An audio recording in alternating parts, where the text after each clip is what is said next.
Okay, so sometimes we have to shift in life. This is one of those days. Our guest, our teacher, that was scheduled this morning, 1 second ago, discovered that we don't know what's going on. So we don't know if he's going to join us while the broadcast is started. So I'm going to start now by telling you that this is shifting in action. You're getting me to shift. And so I want to perhaps just speak from my heart. I think what's in my heart today is something totally different than what was in my heart last week when this happened.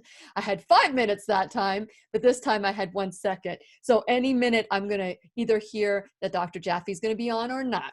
But for now, fasten your seatbelt because we're going to talk about shifting during the holidays. So fasten your seatbelt. Let's learn and grow together.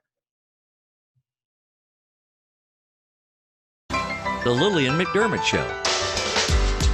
We love, we fear, bridges we burn, we make mistakes, then we live and learn. When life gets tough, and it seems like your best ain't good enough. If you're in need of hope, you know where I'll be right here, right here. And when you need a friend, you can count on me. I'll be right here, waiting for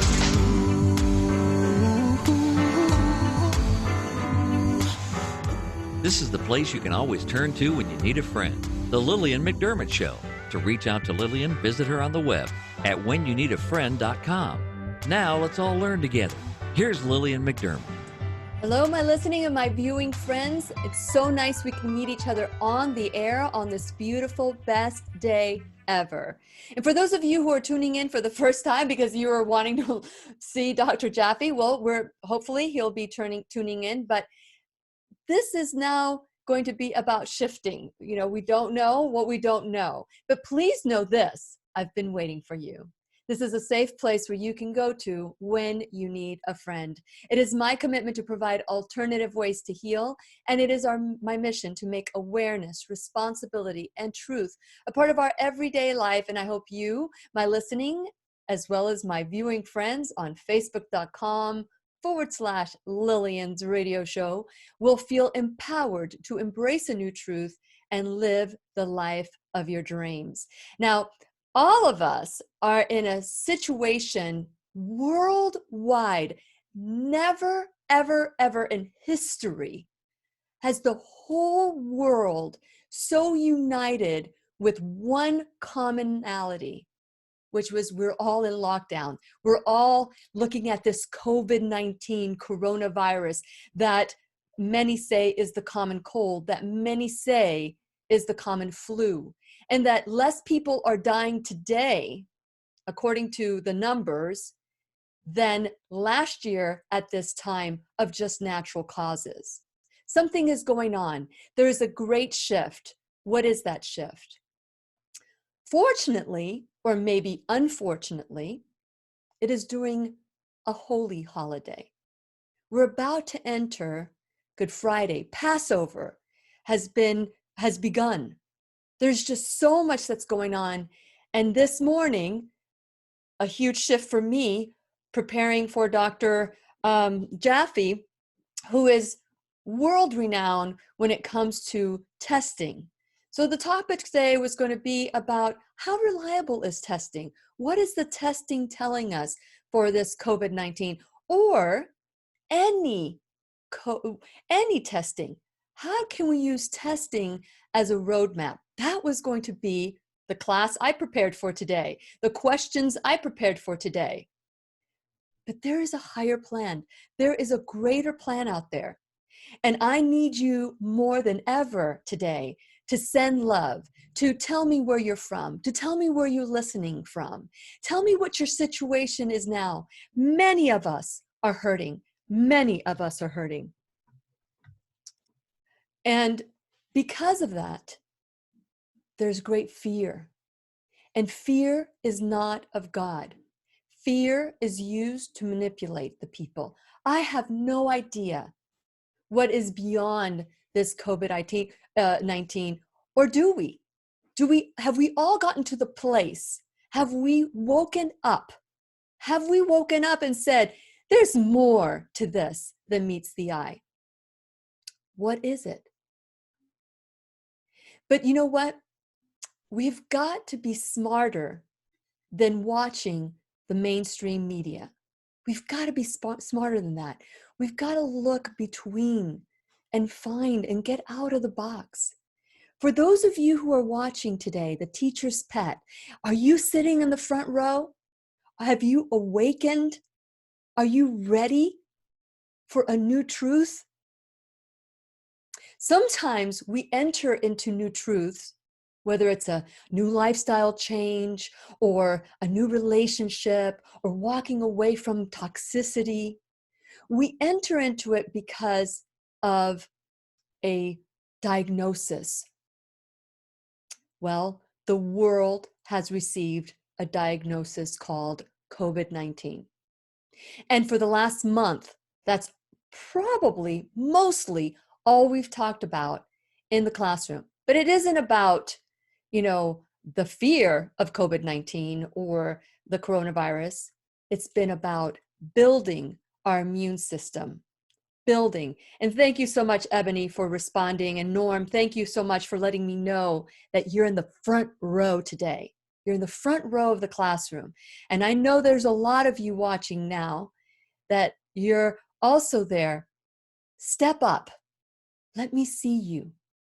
Let me see you like you see me. So it's time. With everything that we've looked at, what is this all about? I'm not ready to talk about all that I've been researching over the last several weeks. I'm not ready to talk about that yet because I myself am having a hard time believing it. So I've reached out to experts, and I promise you, once they reach out, whoever is scheduled for that day will be rescheduled because this is important. It is important. And if I have to add a class in, pay attention. I hope that you have subscribed. I hope that you have liked and followed me on Facebook and YouTube because we are going live at whatever moment it is once I am 100% sure. It is important for me that I be 100% sure that what I'm bringing you is truth. So with that in mind, I purposely used the color of my blouse. And if anybody identifies with this color, then you know what I'm referring to. But if you don't know what it is, then that's okay too. So instead of talking about that, I want you to know that I am on it. I am looking at what is beyond this. So if anything happens to me, then please know that it was intentional. It was not from me. And so thank you, Tammy, for watching from Green Cove Springs in Florida. That's a new one. I've never heard of that. So thank you. Welcome to the classroom. Welcome all into the classroom. So I'm going to get off that path for now, but I promise you that I am researching, and I'm telling you that it's really weird. The conversations I've been having are coming back to me. I don't know how conversations are coming back to me when I'm not sharing this information anywhere, just private conversations. And so I just want you to know that I'm going to get off this topic right now, but please know that I'm doing a lot of research right now, but I am not ready to talk about it. What I am ready to talk about is the fact that tomorrow, Friday, is considered Good Friday. Yesterday, I believe, was the start of Passover, and please correct me if I'm wrong, all of you who are in the classroom right now. I don't need to be right. I just want to bring truth. And so with that, this will be the first time Oh my gosh.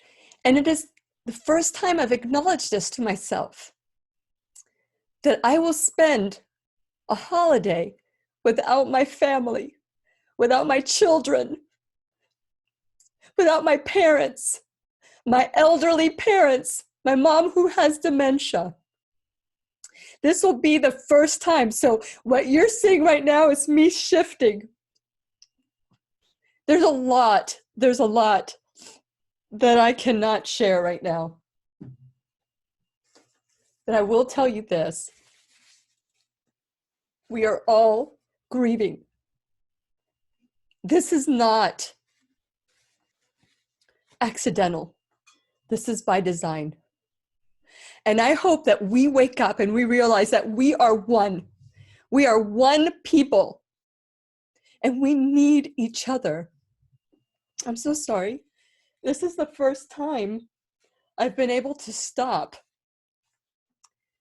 and actually share with myself my feelings. Think about it.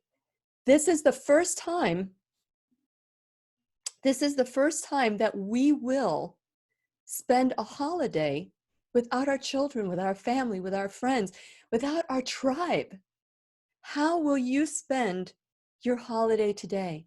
How will you spend your weekend? How can we connect? Now more than ever before, we have got to unite. We can't look at our brothers and sisters and neighbors as toxicity coming to us.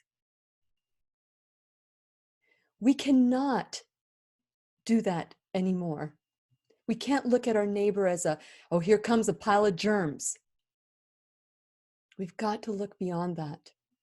So perhaps maybe this is a time for us to say, I really truly love even the people that are unlovable in our life. Perhaps now we can say, was it worth the division? Was it worth talking poorly about them? Was it worth the distancing that sometimes we create because we don't see eye to eye? During this time, it's been difficult for me because I've taken a stand not my whole life, most of my life, many, many years of my life, I played the game. I played the game to fit in. But the moment you step out, the moment you say, I can no longer play this game, because as long as I play this game, I will be untrue to myself. And you make that step and you say, I am who I say I am. Be who you say you are, which is a story I shared, something that happened to me many years ago, once I started stepping out in boldness. And it's cost me a lot. It has cost a lot. But it's a sacrifice that we all must make. We all come to a place where we have to be brave. We have to take a stand. And we've got to stop looking at differences in each other. We all have something in common. And throughout the world right now, we have this COVID-19 in common. So how can we look at the beauty? How can we look at the beauty? How can we use this time to call those people that you weren't looking forward to for the holidays to see and to be a part of? You know, those people who poke us in the eye, who make us feel less than, or maybe these people have been speaking a truth you don't understand. Wherever you are sitting at that table, those people that you tried to avoid because they were different than you, now is the time to reach out to them and say, I love you. I love you because you've taken a stand. Maybe I don't agree with your position, but I love you because you have taken a stand in your life, and you have beat the drum, and it didn't make sense to me. And maybe now it's making a little bit of sense. So I want to encourage all of us as we enter this Holy of Holy weeks. Easter is on Sunday. And we're not allowed to go to church. I'm not saying that you have to go to church, but how can you make your home your church? How can you reach to a higher level of spirituality? Where are you being called?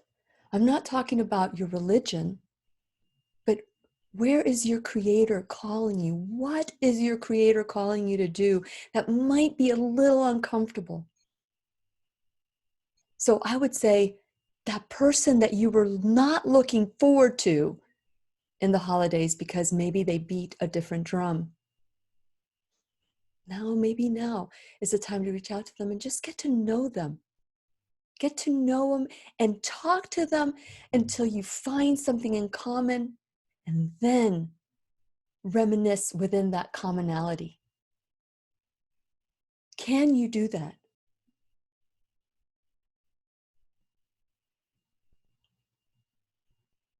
So Ebony, I maybe I'm missing something. I'm looking down, and you said they are coming back to you for a good reason. Help me understand what you mean by that. So as we enter and we're doing the shifting, and I'm sharing with my thoughts as I am, like I had 1 second to prepare, I wanted to talk about how we can embrace. I wrote an article many years ago, and there's a funny part to it because it's called Embracing the S and F Word. And I wrote this article, and that was the title. And I was so proud that the Today, Florida Today, put the article exactly how I wrote it. Embracing the S and F word. So what do you think is the S word? Share with me, what do you think is the S word? And what do you think is the F word in my article? Well, you can Google it real quick, but let's see. The first person who guesses it in the comments section, I will send you a book, one of the books that maybe I've had for a while from great authors and teachers that we've had in the classroom. So let's see. I don't know. I mean, there's a lot of you watching, I know. So take a guess. It's okay to guess. And so I'm going to start talking about it. So embracing the S and F word are the words that keep us back, that hold us back from showing who we truly, truly are. So the S word is shame. So I'll start with the S word, and then you tell me if you haven't, somebody's got to come up with the F word. Somebody knows the F word, but it's shame. And it's the shame that we carry, that we've carried since we were born, since before. And some of us carry the shame of our ancestors. They've studied this, they've looked at it. They're able to see that if we don't deal with our shame, it gets passed on to the next generation. So by me dealing with my shame, then I not only heal myself, but I heal the next generation and the generations before me. I know that may sound like nonsense to you right now. Boom, boom, it's the beating of the drum. The people that are saying something different. Yes, that might sound, and if you're not ready to hear this drum, that's okay. I don't need to convince you. When I was younger, I needed to convince you, but I don't need to be right. I don't care. It doesn't matter anymore to me. I just want truth. And so when you look at something as in shame, that will make us hide. It'll make us not be who we are. And then because we're ashamed of whatever it is, people will see it, especially because we're all empathic. We're all empathic. But they won't know what to make with this. They don't know what it means.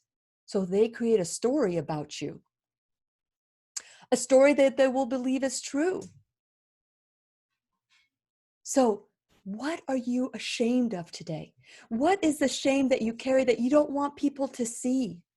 Is it that you don't feel enough, that you're not pretty enough, skinny enough, smart enough, articulate enough? What is it that you are ashamed of? Is it something, a sin in your past that you don't want to look at? Now's the time to bring it up. In this time of being by yourself, this time of not being in a herd, a pack of herds that are guiding you and telling you this is the way you need to be in order to fit in. No more. No more. It's not going to happen right now the way it used to be. It is time to be brave, and it is time to look within and say, what is it that I'm ashamed of? What is it in me that I am so not wanting to look at that you become my reflection? You become my reflection. And so what I see in you is who I am. And I want you to know, for those of you who post unkind things on YouTube, or Facebook isn't that bad. Facebook is really, people are kind in Facebook, but YouTube, OMG. It's a good thing it's none of my business what you think of me. It is a good thing that I've learned to put on a bulletproof vest where people don't know where to hit.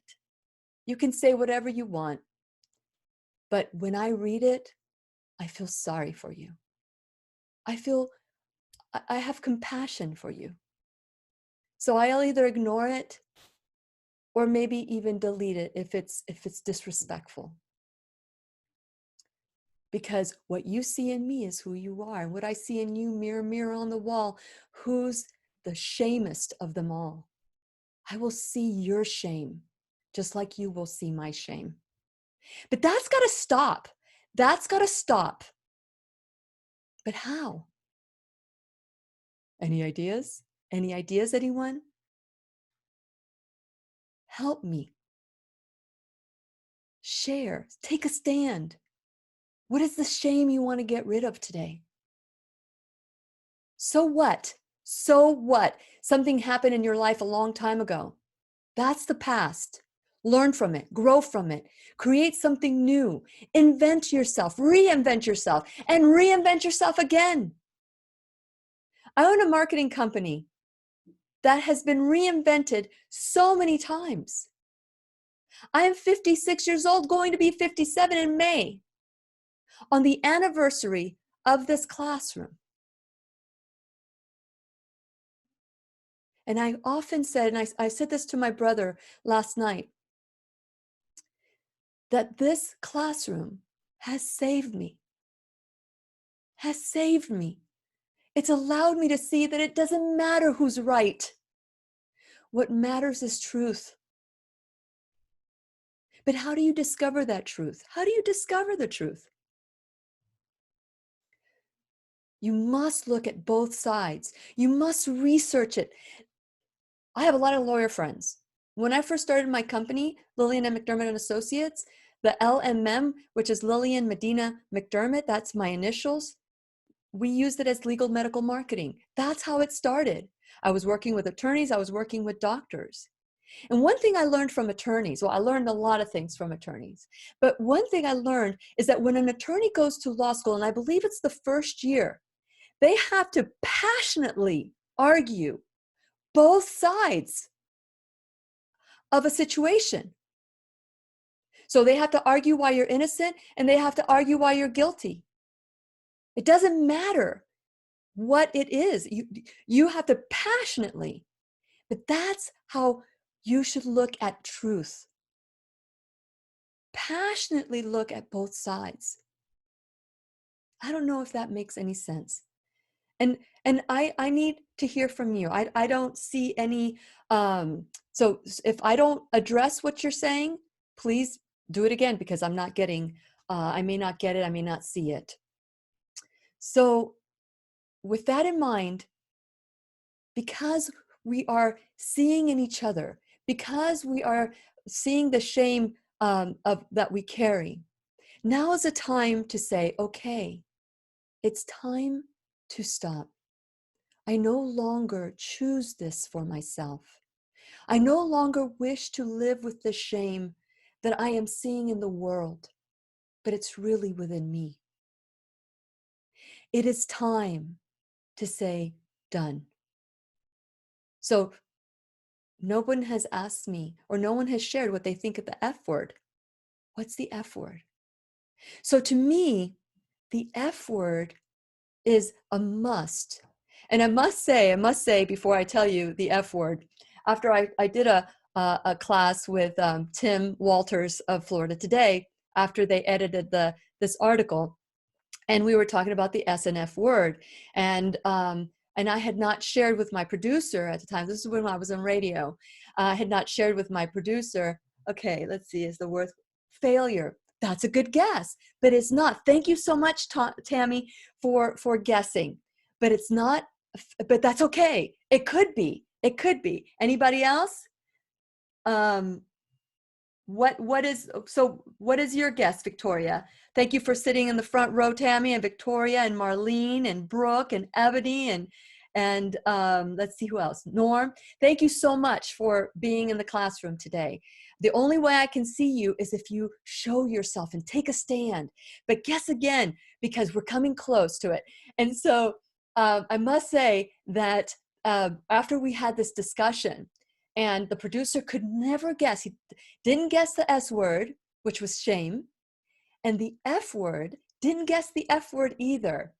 But once it came out, at the end of the class, you know how I say something really quick, and then I wish you love, peace, joy, and happiness. Well, before I said that, I said, go out there and F someone. You know, when was the last time you F someone?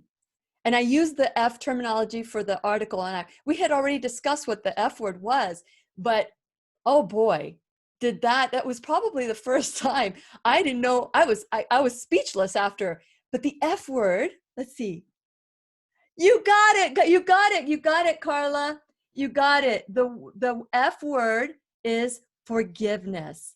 That is the F word. And can you imagine me saying, go out there and F someone? Well, that stopped me. I was mortified. And to this day, when Tim and I talk about that moment, because he was in the studio with me, we break into laughter. He said he laughed. He still, when he shares the story, still everybody laughs with him. And I'm glad that we can laugh, because forgiveness brings joy. There is something about the word forgiveness that has been misunderstood. No different than the word responsibility, by the way, which responsibility is ownership, not blame, shame, fault, or duty. Responsibility is ownership. If I created this, I can uncreate it. Oh my God, how freeing is that? And thank you, all of you, for guessing. And those of you who have guessed, I'm going to go through my book library and send me your email, your address, because I'm going to send you some special books. I'm going to pick one book for each one of you that has guessed. So send me your message, your address privately. Okay. So with that in mind, here we go. Forgiveness. So first I talked about shame. And the shame is what you don't want to look at in yourself. You will see in others. You will see in others. So here's the deal. Forgiveness is not for the other. It is for you. It is for you. And Brooke, if you're watching, I'm getting a call from Dr. Jaffe. So please reschedule him. So at this point, forgiveness, it sets us free. The world says, forgive and forget. But I say, unless you have dementia, that is not a good plan. It's all about forgive and grow. This is what you do. Hi, Dr. Jaffe. Good morning. Yes, can we reschedule you? Don't worry about it. Course. Don't worry Well, about it. No, Just thank you for being so gracious. But yes, as soon as you and Justin, can with the calendar, this is usually a good time. But I'm glad that you are well. I just want to be able to highlight you for the entire time that you're on. So what I'd thank love you to so much. do is Brooke will reach out to you because right now we have so very little time, and I really would love to get your insights and have you for the entire time. Is that good? Oh yes, thanks so much, and I'm thanks for glad that you are well. I've been praying for you because when we didn't hear from you, we wanted to make sure that you were well. in this time. Yes, that was a very gracious, thoughtful, heartfelt thing to do, and much appreciated. And I do the same, because today you cannot assume that people are well, and you cannot assume that they are happy, and you should check on the ones you care about and pray for them. At least Absolutely. that we can do. Absolutely, Dr. Jaffe. And I know that you probably can add so much to this conversation. I was about to talk about forgiveness. So if you want to talk about forgiveness with me, this is one thing I want you to do, because right now it looks like you're on your phone. I want you to put your phone this way. Of course. There you go. And set it down so that we can see you, so you don't feel like you have to carry it. So look, you have done this before. Okay, I've done this before. I'm going to move into the place where we have the correct background in. And yes. Now. Okay. So we're talking about forgiveness. We were talking about shame and how many of us carry shame. And you're on video. I'm looking at your. Oh, sorry. Oh wow. Okay. So. But okay, I know today that you see many very popular people, young people, especially men, are usually seen without their shirts. And if you're a 20-something, that's fine. But honestly, it's at my age, it's just amusing. No, I think it's wonderful. It's wonderful. So, Dr. Jaffe, so while you're adjusting and moving things around, yes. Robert, why don't you mute Dr. Jaffe so that he can get all settled in? But I was just finished talking about the shame that we carry and we see in others. We see in others that shame, and we are able to create division instead of similarities. And so what I was about to talk about was forgiveness and the importance of forgiveness, and how forgiveness is the antidote of shame. And it's not forgive and forget. And as you know, in 1980s, in the late 1970s, early 80s, William Casey said, we will know that disinformation program will be oh gosh, I've quoted this so many times. The disinformation program will be successful when everything Americans believe is false. That is a quote by William Casey back in the late 70s, early 80s. And so I want to say that forgive and forget is not real. And like I said earlier, unless you have dementia, it's not real. And so what I want for us to do is forgive and grow. Forgive. So Dr. Jaffe, I know that you're a scholar. And so share with us forgiveness and why we should all embrace forgiveness. And by the way, we have, we don't have a lot of time, but no, I understand. Okay, I'll be very succinct. Okay. But I'm going to be, if it's okay, a bit historical, not hysterical, just look back. Because this is springtime, it's the season of liberation if you're Jewish through the Passover, or if you're Christian through the Easter, or if you're a Muslim through Ramadan. And when we learn of the oppression of the slaves in Egypt, as soon as they leave Egypt, they begin to forget how bad it was, and they kind of, it's called Stockholm Syndrome. the person begins to identify with the oppressor. Now, if you fast forward to today's understanding of psychology, especially positive and humanistic psychology, very often the people who are, shall I say, mood disturbable, the people who live out of shame, fear, and anger, and express that to the people around them. If you ask, why does an adult treat a child harshly? Well, because the child misbehaved. Well, children behave and then they misbehave. And if you come from a place of unconditional love, you are able to take a deep breath, stay calm yourself, and explain that that behavior is not acceptable in our house.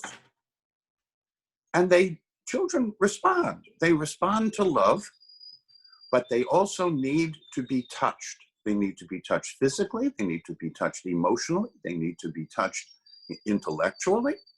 And if they're not, they will do things that get your attention. Another example, the Shoah, that's the Hebrew word for the Holocaust.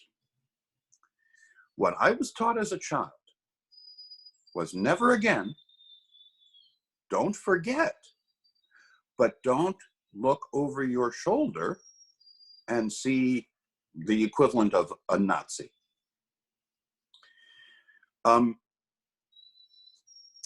Forgiveness is critical to a healthy life.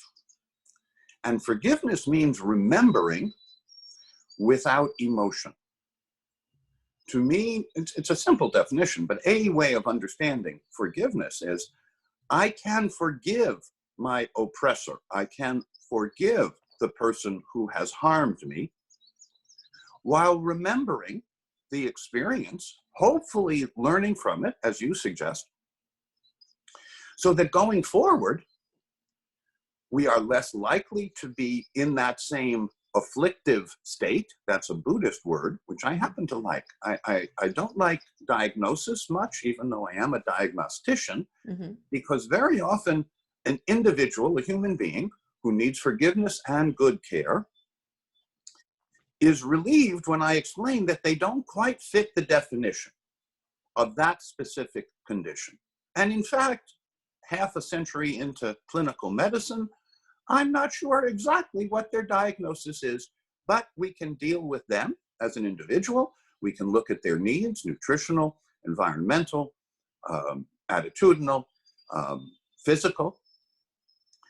I bring it down to what are you eating and drinking? What are you thinking and doing?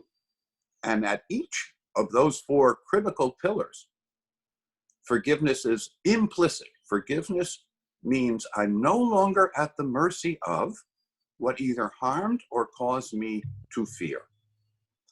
A phrase I like, and again, it's a classic, is fear is the mind killer. I think that even got into the Star Wars movies. And my mentor, Banti, may have been the model for Yoda, the character in Star Wars. And we had 30 years together. I learned his color healing system, which involves breathing and forgiving. And by the way, the breath as refuge, again, another Buddhist concept, but you can practice breathing so that when you get stressed, instead of holding your breath, and watch yourself or watch other people, most of the time when we get stressed, we hold our breath. And that raises our blood pressure and our adrenaline and our stress hormone cortisol and on and on. I am a biochemist, but I try to explain words that we may see in the newspaper, but not really understand in a way that anyone can understand, I would like to think, if they're interested.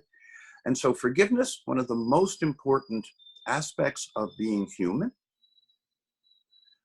Forgiveness, which means to learn from, to grow from. I liked your phrase of forgiveness is something that allows us to go on in a way that's more alive, that's more in touch, that's more compassionate, that's more productive for us and hopefully for those we're caring for. So that's my short take on forgiveness. That's your short version. I'm so grateful to that. I want to encourage people, if they feel that forgiveness is allowing or saying that it was okay for you to hurt me, or it doesn't release or absolve the person. It releases you. It Right. releases you, because what happens when you are holding on to anger, resentment, jealousy, fear, whatever it is, it's stored in your body as you own it. Even if somebody did something to you, you're owning whatever that is. So when you and I want to encourage you to go, and Dr. Jaffe, I want to acknowledge my sponsors really quick. I want you to go to whenyouneedafriend.com, because that is where we all are connected. This is where we come together as a family to know who's going to come to the table, who's coming to the table in the classroom. And so if you haven't subscribed yet, please do, because there are going to be some changes made at whenyouneedafriend.com. And so with that in mind, please subscribe to my YouTube channel. We're looking at other channels that don't censor. We're looking at, of course, Facebook, like me, follow me there, YouTube, subscribe to my channel. And then while you're there, just make sure that you're staying in touch. You'll get free gifts when you do this. You'll know before anybody else who's going to be in the classroom, so you can make preparations, put it in your calendar so that you will remember. And but while you're there, I want you to scroll to my sponsors. Without my sponsors, there would be no classroom. So I'm very grateful. And we just got a new sponsor. We're still looking at them. And so I'm excited about that. But here's the deal. Without them, there would be no classroom. These are like Liberty Health Share, Keep Me Safe Organics, First Alternative Care, Dr. Stephen Grable, the Pharmacy in Merritt Island, Live Longer Medical, Ground Therapy, Brain Tap, rewriting the program with Brain Tap. And I'm telling you, this is something that will put you in a meditation that is, it gives you aid. You don't need to have the headset, but Brain Tap, you can go onto my website and the shop now and click on a 15-day trial if you want to start learning how to meditate in a different way, in a deeper way, and rewrite the negative program that we have that says that forgiveness is a weapon, or that it is a shield or whatever. Yes, it is. And you can use that weapon to self-destruct. So I want to encourage you to make sure you support my sponsors the way that they're supporting the classroom. I also want to ask you to donate. I don't care if it's $1 or 50 cents. I believe that you can go onto the enrolled student and help us grow the classroom with your time, your talent, your treasure, because now more than ever before, as I mentioned earlier, it's not about being right. It's about being truthful. It's about knowing the truth, even if it's painful, even if what you thought was truth was a lie. In the last almost 10 years, because we started the classroom in 2011, and I started learning some new truths that, oh my gosh, like food is medicine. If food can make me feel so good, what else did they lie to me about? Be a curious student. Don't be so easily dismissive of something that may not make sense to you because somebody's beating a different drum. If somebody's beating that different drum, listen to the tune. You don't have to dance to it. You don't have to, but listen to the tune. Discernment is so important. And so I want to encourage all of you to go to whenyouneedafriend.com and check out the 100% responsibility page. In this 100% responsibility page, which has nothing to do with shame, fault, blame, or duty, it's about empowerment and freedom. 4 little questions that will help you set yourself free. One of the question is, how did I create it? Remember, responsibility is about creation. It's about ownership. It's about empowerment. Because if I created something, I can uncreate it. So when you look at any situation that you must forgive, but you don't want to forgive, if you look at any situation and you start with, how did I create it? It can get you really upset. How did I create molestation? How did I create murder? How did I create COVID-19? How did I create? It may be that you just were born into the family. You were born into this world. It's not about blame, shame, fault, or duty. It may just be about that. And so how did I create it? Write it down. Write it down. The second question is, now that I know how I created, what are the gifts and lessons? I know that this may have been a very difficult time in my life, but what did I learn from this? That becomes the important question when you want to lean towards forgiveness. Well, I learned I was strong. I learned I could thrive. I learned how to find my voice. I learned to use this to help others. That is more empowering than that SOB did this to me. The third question is, now that I know I created it, now that I know what the gifts and lessons are, the third question is, what's going to be different? How am I going to use this? How am I going to use this to learn from so that never again? Because if you forget, you're bound to repeat it. So if I am moving forward and I am growing and I'm moving, how will I do this and live within this differently? How will I be quicker to forgive my friends? How will I be quicker to rebound after being fired or laid off? How will I rebound? How will I pick a better mate? How will I be able to pick my friends so that I am not tempted to be a drug addict again? That's what's going to be different. And then the fourth question of taking responsibility, if you're truly evolved and ready to let go and release, the fourth question is, now that I know how I created it, what the gifts and lessons are, what's going to be different, how am I going to use this for the greater good? How am I going to help little boys and girls know that they are enough? How am I going to help someone who's been beaten, brutalized, abused? How am I going to help a drug addict that can't see beyond the needle? How am I going to help now that I know that I was able to get through that? How am I going to help? So those are 4 little questions if you're ever having a hard time, because if you choose not to forgive, you will self-implode.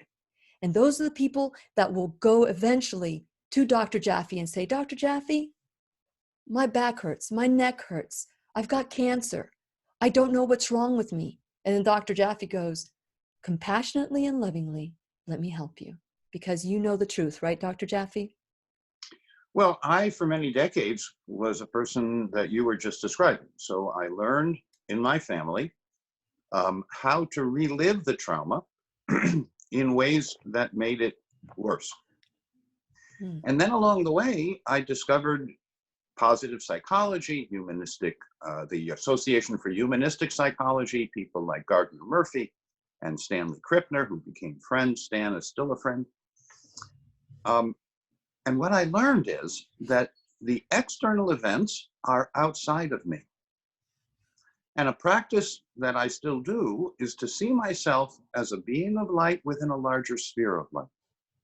And I do this while I'm quiet, sometimes listening to music, but classical music or medieval madrigals, those things that are polyphonic are harmonizing for the soul. Things that have noise may be of interest to you, socially, personally, but there's a difference to me between hope-enhancing music up through Bach, Mozart, and before, because music touches the soul and allows us to witness without emotion. And so part of my practice is to go back and witness, but not relive, not re-experience. Witness as if you are watching yourself heal, knowing that what happened is behind us and what hasn't happened is in the future. We're in this moment. So I've become a nowist, not a Taoist, a nowist. And I paraphrase His Holiness the Dalai Lama, who in classic Buddhist traditions says if you are anxious, you're living in the future. If you're depressed, you're living in the past. Why not try living in the moment? It's actually quite interesting. Mm-hmm. So I do spend time ambling without shoes, because I happen to have ground that I can walk on. There's often And it's very healing to walk on the ground barefoot. it is. It grounds me to the earth, and I feel, especially in the morning when the dew is still on the ground, sensations on my feet. And my feet are usually in socks and shoes, like most of us, but they like to be sensate. They like to have gentle feelings that get transmitted through my whole body. Mm-hmm. And then I see what flower has bloomed in our permaculture biodynamic food forest in our front yard. Right now, the tulips are almost rioting with their colors and their hope. So for me, winter is a time when I regroup and I stay a little bit more inside. But come spring, it's time to get out and express yourself. And to me, that includes singing, which can be healing, or an intensive journal, like Ira Progoff's intensive journal. And if your listeners or members of the family would like, there is a YouTube channel called drrusselljaffe.com or Dr. Russell Jaffe on YouTube. And many of the topics we're exploring deserve even further exploration in terms of, well, what if about me this is true? Or what if about me that is true? And then what is the antidote? What is the healing practice?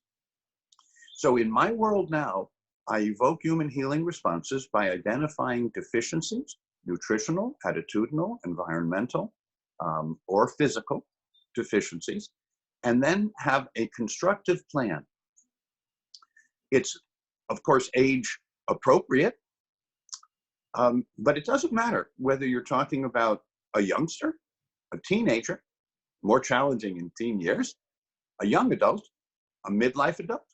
I don't know. I'm moving into the mentoring phase of my life. And the arc of my life has been quite eclectic in the sense that I went into academic medicine by choice. I loved my time in academic medicine. And then I found the limitation of academic medicine. And while I still have respect and regard and connections with my academic colleagues, I moved into a larger sphere of academics, a larger world of academics that includes the subtle side of life. It includes mindfulness practices to help heal the parts of our mind or our spirit or our soul that have been wounded. Yeah. And much of psychiatry and psychology today is identifying the problem and having an external solution.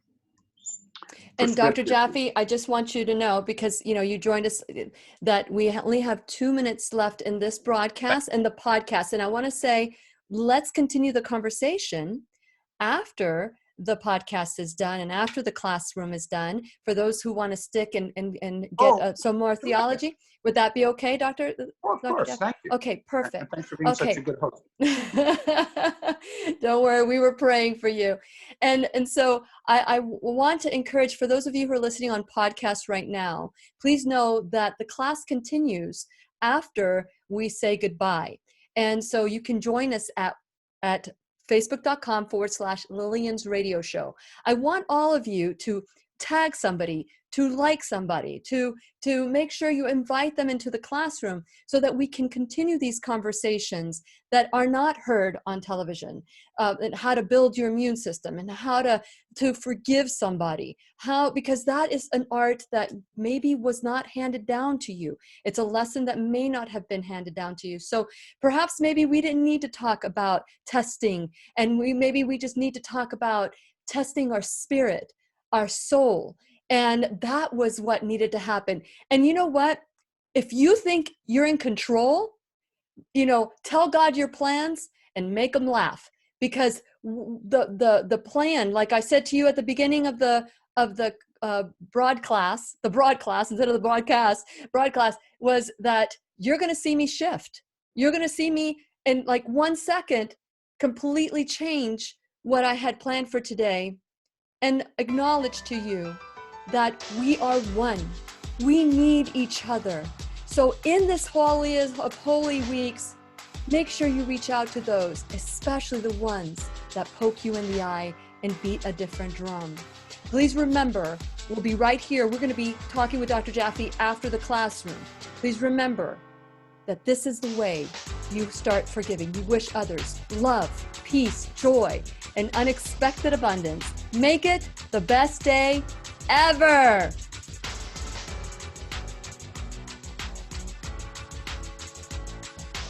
Hold on, Dr. Jaffe. We're going to continue. The opinions and advice expressed on the Lillian McDermott radio show are intended for the individual callers and guests on the program and are presented to our wider audience solely for general educational purposes. Please act responsibly and consult personally with your own medical, psychological, or nutritional expert before taking any steps to improve your life. Thank you so much, all of you, for being in the classroom today. As we said at the beginning of the class, that our teacher, we were praying for our teacher because we didn't know what was going on with Dr. Jaffe. So gracious that you did come on and talk about whatever topic I had started, because things do change, and we've got to be able to shift. And instead of saying, "Why is this happening to me?" Why not? Why is this happening for me? This was the conversation that we needed to have today, right before Easter, right during Passover, right during, all the different holiday celebrations that people worldwide might be celebrating alone because of social distancing, because of fear that if you touch somebody, listen, hug the people around you. We need touch, like Dr. Jaffe said. We have got to know that this COVID-19 is much greater. And now more than ever before, we have got to unite. We have got to, again, follow the rules, whatever those rules are in your place. But we've got to think outside the box and unite. So, Dr. Jaffe, thank you so much for being so articulate when it comes to forgiveness.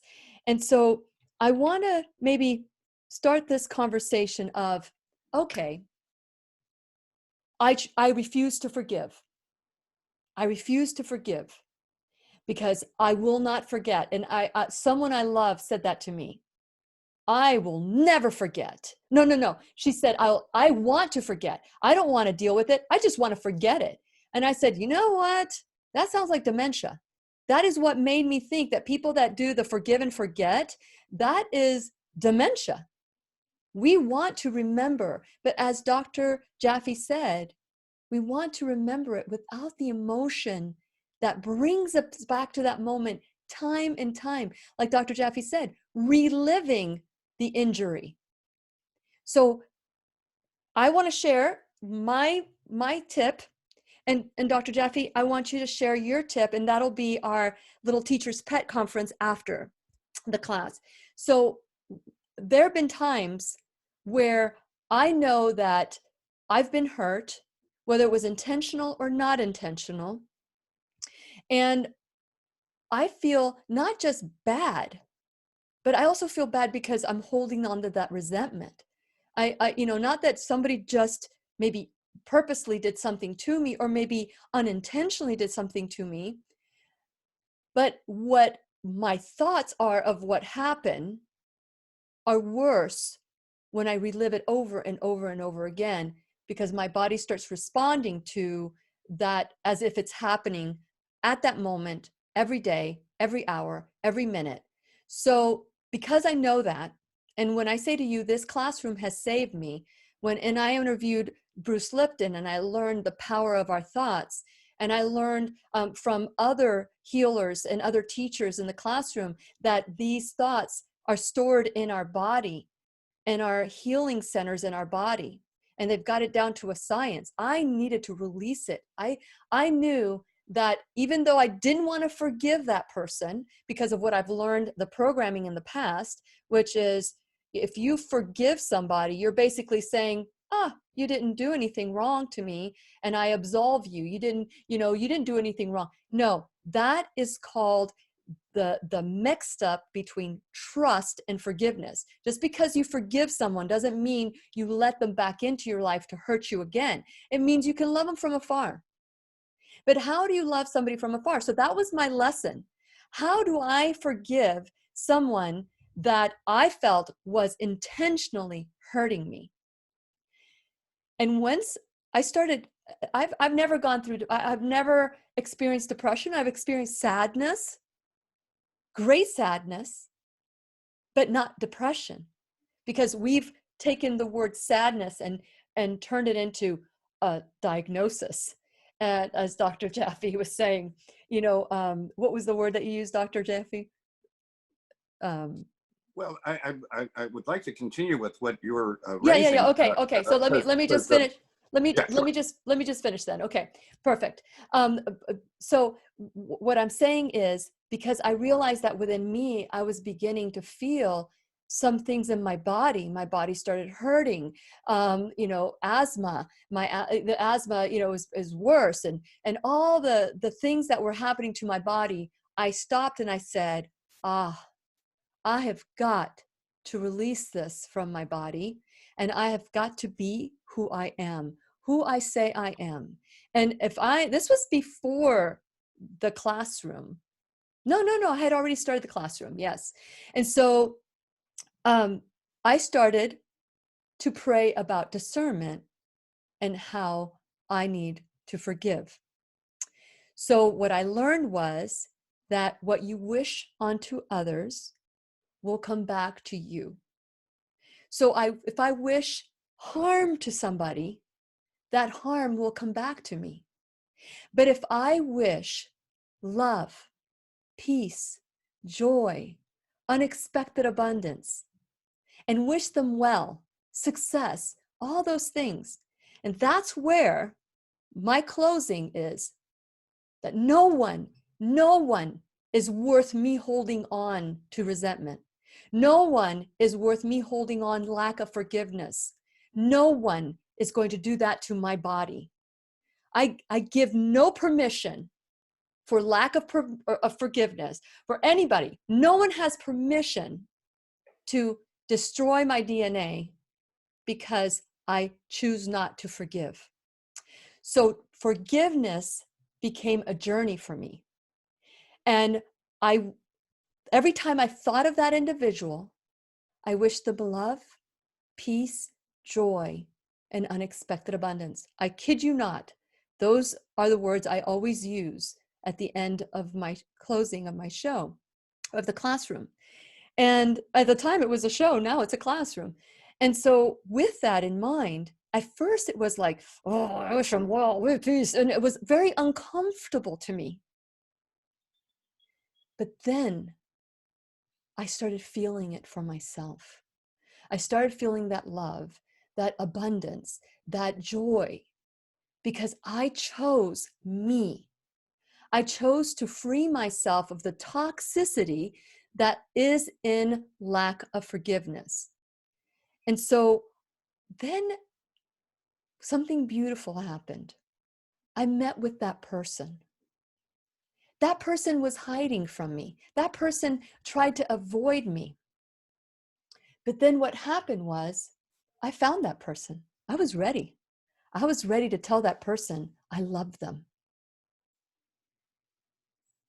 And maybe they didn't understand it at the time, but I really meant it because I had set myself free.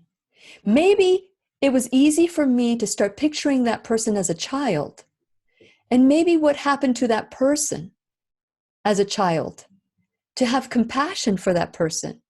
All those things happened, but then they grew in me. And so if you're having problems forgiving somebody today, and maybe it's that person that you don't quite understand, that maybe you have this opinion of them and you've made up a story about them, perhaps now is the time to say, I need to release myself from that judgment. And perhaps the antidote to releasing the shame and the fear and all that is by not only forgiving them, but forgiving yourself. So that being said, Dr. Jaffe, What? Well, I'd like to build on 2 points. Okay. First, about practice. It's like how to get to Carnegie Hall, you have to practice. So if you want to release the part of your vitality, the part of your life energy, the part of your spirit, soul, and body from the control of something that is not today, but did happen, and you can witness it with self-forgiveness as well as universal forgiveness. Mm-hmm. So when I say the A practice is, I'm a being of light within a larger sphere of light. The larger sphere of light allows anything that is negative or harmful to bounce back to its source, and you don't have to do anything except see yourself as a being of light, which you are, but in a larger sphere of light, which you're in. Now, you can ignore that or not understand that, and I'll try and explain it a different way in just a moment. And by the way, I admire greatly Bruce Lipton. He was a student of Candace Pert, who was one of my colleagues and students. Mm-hmm. And Bruce was very generous as a mentor to my son. So many thanks to him. And the way in which he articulates inner exploration as essential for human survival in the 21st century, where it is more toxic, more stressful, more hazardous. Mm-hmm. And so we live in the time we live. I could imagine living in another time, but I live in the time I live, and therefore I accommodate. I use my breath as a refuge. So I've mentioned, and I want to reinforce, that we have within us the physiologic tools, the inner capacities. However, we've had experiences. And as I mentioned, the first decades of my life were epitomized in what you have just said. Mm-hmm.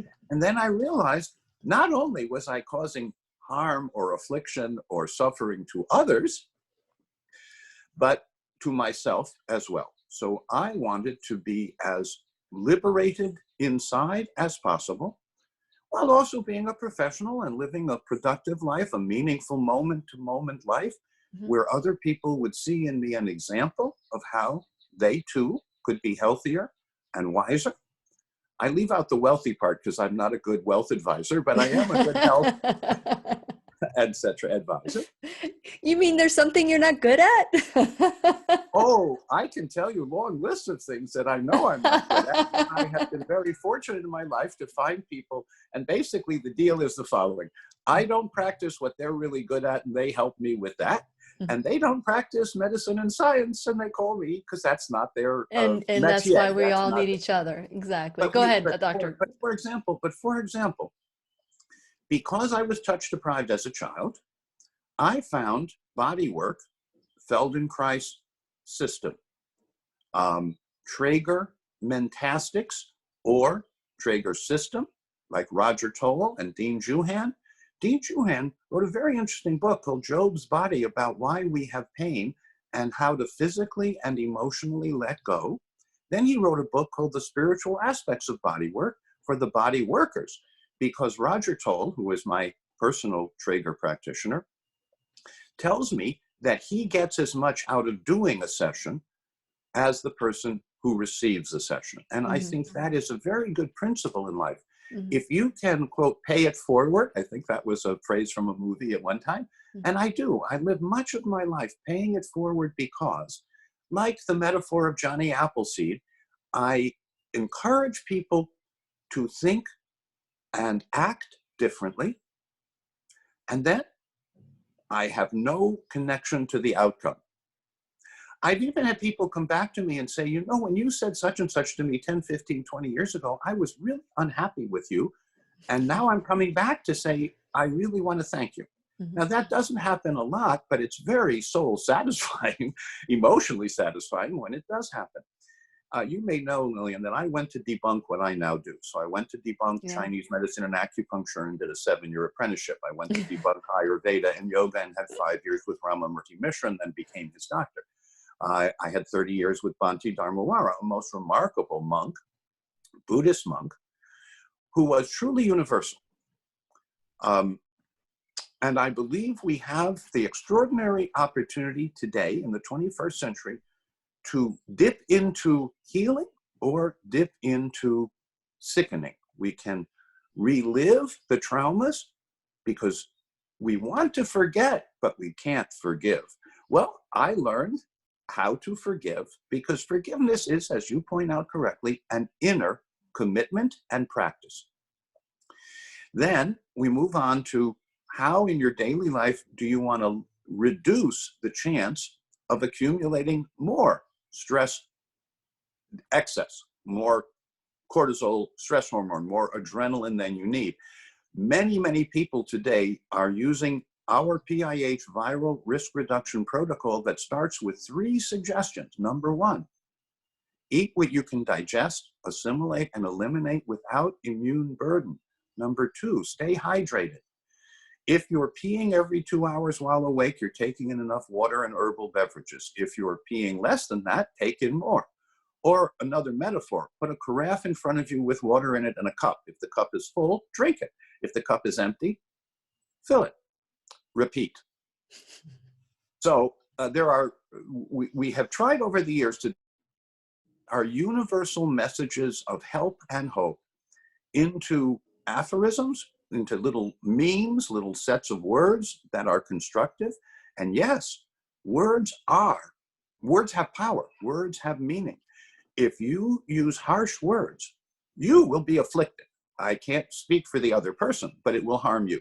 And on the other hand, if you choose to speak your truth gently, usually quietly, the wisest mentors I have had rarely raised their voice, and they were easily and clearly understood because they themselves were at peace inside and understood what they were saying or doing. I remember time with Krishnamurti, a guy in Ojai, California, who would speak in the August time to thousands of people in a big field with no microphone. And I would specifically stand in the back, and I could hear him. First of all, the audience was really quiet because people were really listening, so that helped. But second of all, he spoke in a way that nurtured your soul. I once gave a medical talk to a major medical event, and Hans Selye, the father of stress medicine, was on the program. And afterwards, I went to him and I asked for a comment, a critique. And he looked at me briefly. He said, "Oh, you don't just want a compliment." I said, "No, my mother will give me the compliment. I want you to tell me what I can do better." He said, "Well, you did okay. However, I believe that not everyone in the audience felt they were having a personal conversation with you." I believe the people that Hans Selye addressed he was having a personal conversation with them, and that's how they felt it. I've done my best since then to not only have content that is newsworthy, but more importantly, to be having a communion, a conversation with whoever it is, one or many. So I think much on the inside is overlooked because our ability to measure stuff on the outside is actually much easier, or has been in the past easier, than to measure what's going on inside. But now there are biometric devices and other non-invasive probes that can confirm what your stress hormone balance is, what your neurochemical balance or imbalance is, what nutritional needs you might have so that your brain and body can unify and be in a healing mode all the time. And I can tell you from my experience, when I'm experiencing being in that well-hydrated, restorative sleep state, I'm able to be more helpful to others and then let it be whatever they choose to make of it, whatever they choose to use of it, knowing that they do not have to say thank you, and they certainly don't have to do what I say, although I do, as you do, give the best concrete and specific advice I can so that they can liberate themselves from living in the past or the future, so that they can evoke their healing response in light of their unique and very individual nature. Our fingerprints are different. Our faces are different. We're actually each unique, if you will, children of God or children of the universe or just children, because being childlike is not being childish. Right. When you're an infant, you can be childish, and we overlook it or forgive it. And we don't chastise you. We say, oh, that's a child being childish. However, at my age and the next 30, 40 years, because I invite all of you to come join with me when I'm 120, because I want to be dancing with my friends, we can definitely shorten or prolong our life. We can definitely decrease or increase our risk of hypertension or chronic autoimmune conditions like diabetes and asthma and other chronic ill health that are the product, in retrospect, of choices we make, usually things we were taught.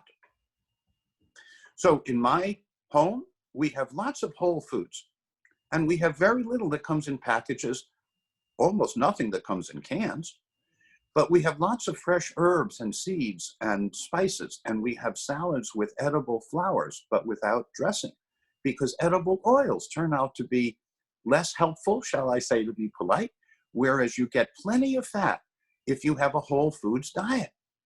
So what is a snack for me? Well, it's an apple or a pear, or it might be a few nuts, walnuts, cashews, something like that.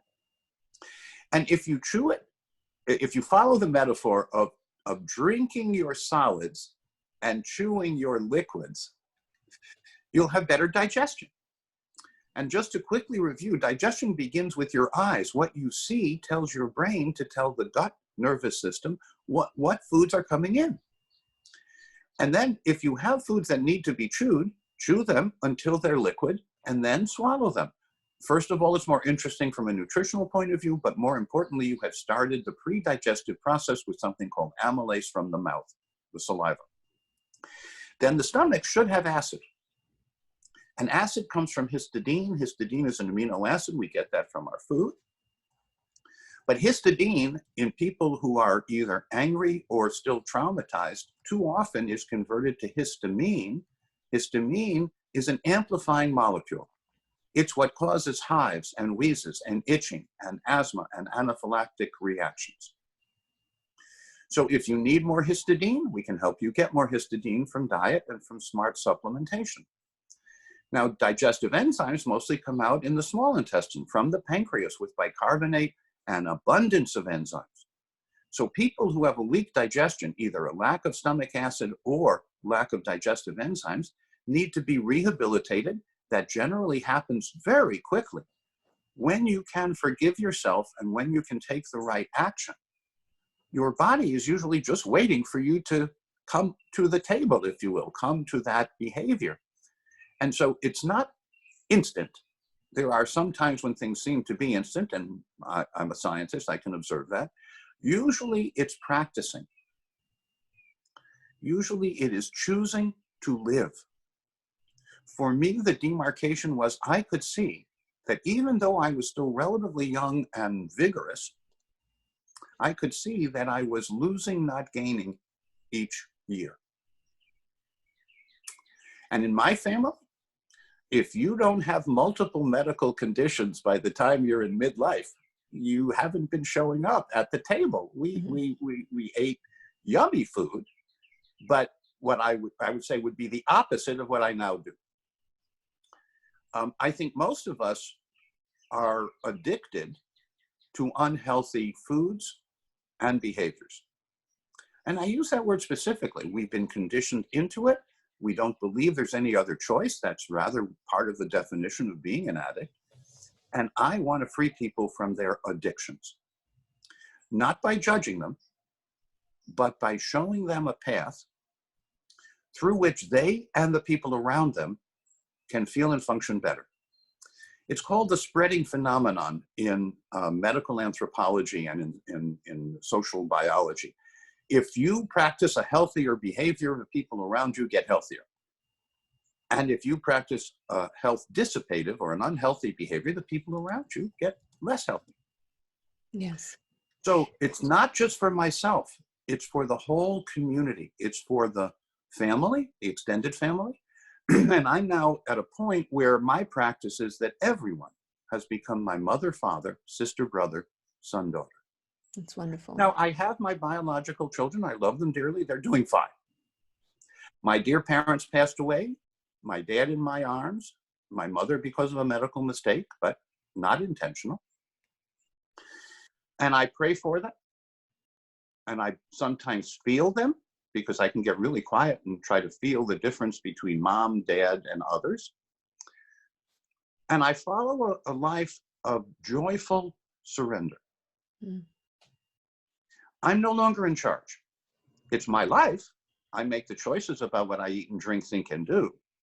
But I know that I am a being of light within a larger sphere of light. I know that I am a member of a universal community called Gaia. That's a Greek word for earth. Jim Lovelock wrote a wonderful book about the fact that the planet Earth is really a single cell organism when you look at it in great detail, and we're all individual members of it. So do we leave the place better than we find it? Or do we take what we can out of fear that we don't have enough? Well, Dr. Jaffe, your insights are always so wonderful. I'm glad that you were able to join us to talk about forgiveness and help us understand how lack of forgiveness does affect our body, our gut, the way we're feeling. And so we're gonna say goodbye pretty soon to the classroom. I want to encourage you to share and send some love, and tag people and invite them into the classroom. Don't come by yourself. Bring a friend to the classroom.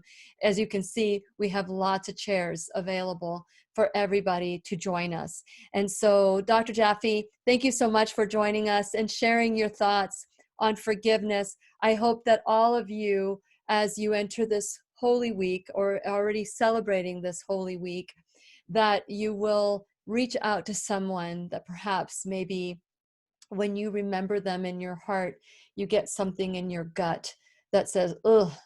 So that's the time we need to stop and say, okay, that ugh is hurting me. What am I willing to do to release it so that I can truly be in communion with my brothers, my sisters, my neighbors, my friends? And, sometimes it's not up to them. If they don't want to forgive you, or if they don't want to reunite, or if they don't want to do whatever, it doesn't change anything. You can still choose to free that from you and be ready. And like I say, always, I've been waiting for you.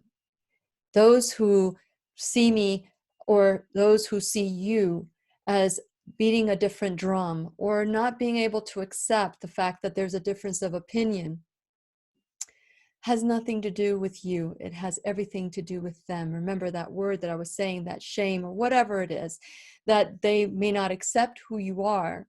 It could be that they don't accept who they are. So regardless of whether or not they want to forgive and move on and grow with you is irrelevant. It is up to you to release it and start the process so that you can be set free. And I promise you, whatever you're holding on to, whether it's weight, whether it's a heart condition or diabetes or whatever it is, little by little, once you start that practice of letting go, your body will be restored. So during this time, figure out ways that you can create communion, and the kind of communion that reminds us all that we are all one, that we are all one. What I see in you is who I am. And so with that, and Dr. Jaffe, I want to wish you the holiest of holies and health and peace and safety as we go into this weekend. So let's say goodbye, Dr. Yeah, Jaffe. for you and for all, and for those who would like, on YouTube, drrusselljaffe.com has many of these subjects addressed individually. And thank you for the opportunity to share with the classroom and with all of those who want to be well and happy, that we can choose to be better and better each day. Thank you very much. And we'll say goodbye. Say goodbye, Dr. Jaffe.